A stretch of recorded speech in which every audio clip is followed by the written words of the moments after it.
Welcome, Dr. Ammons, to the podcast. This is Global Traffic, starring Kara Wolfe, Terah Hatter, Jennifer Lee, and I'm your host, Chris Munn. Human trafficking has a strong effect on the globalization of the world.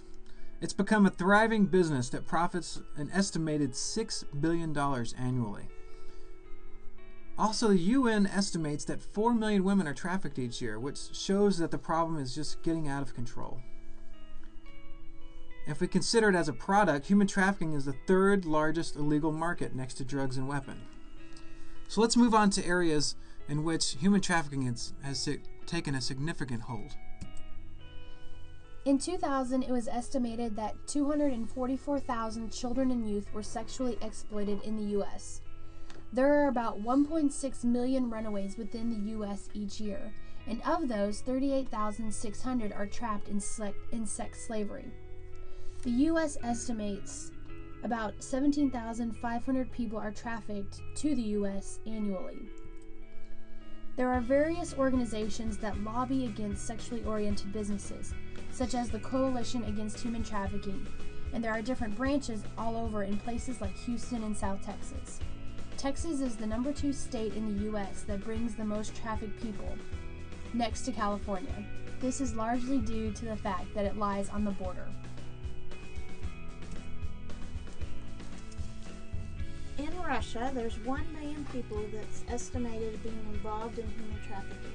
10,000 of these are in labor services, housework, construction, manufacturing, and the rest are in the sex trade,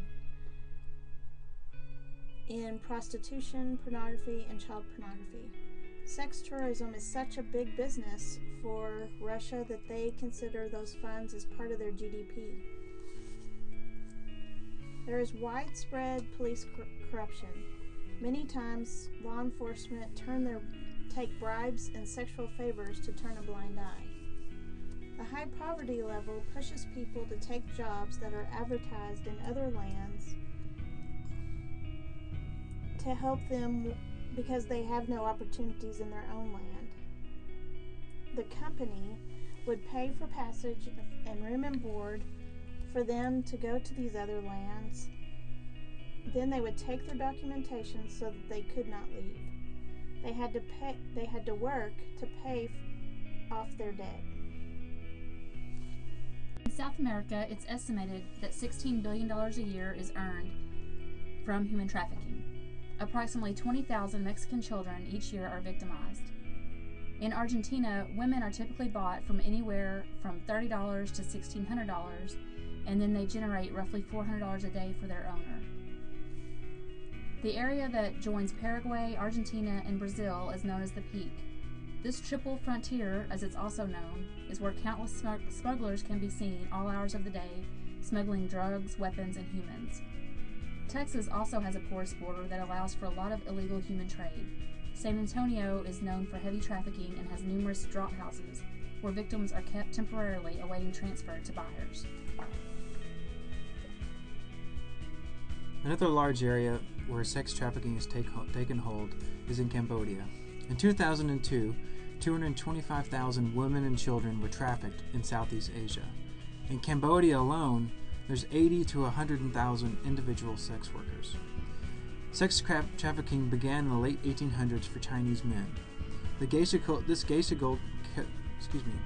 culture created a sex tradition where the men of China have seen prostitution as a rite of passage. A century later, Americans brought a new business to Cambodia during the Vietnam War. Soldiers would use their extra funds to build one of the largest sex trades ever to be in Asia. There are 3 distinctive forms of prostitution that take place in Cambodia. First of all, you have free agents, who are women who are willing to go to bars and pick up men as a way to earn a living. They typically make about $20 a night. Another environment is the famous Cambodian brothel villages. This is home to a lot of U.S. sex tourism. These are small camps where tourists can come to get sexual services for a small cost. Prices there range from $3 to $5 for 20 minutes, or $20 to $25 per night.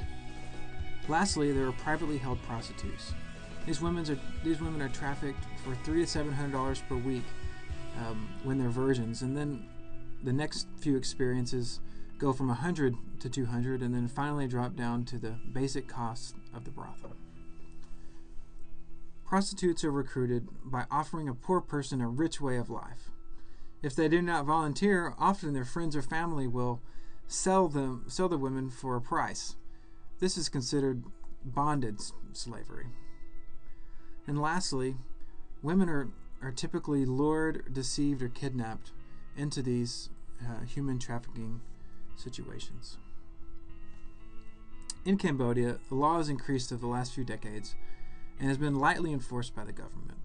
But finally, in 2008, Cambodia outlawed prostitution and has begun locking up sex workers for the crimes that they're doing. So let's look at what's being done. Sweden believes that if the demand for the women and children is lessened, then there will be a decrease in human trafficking.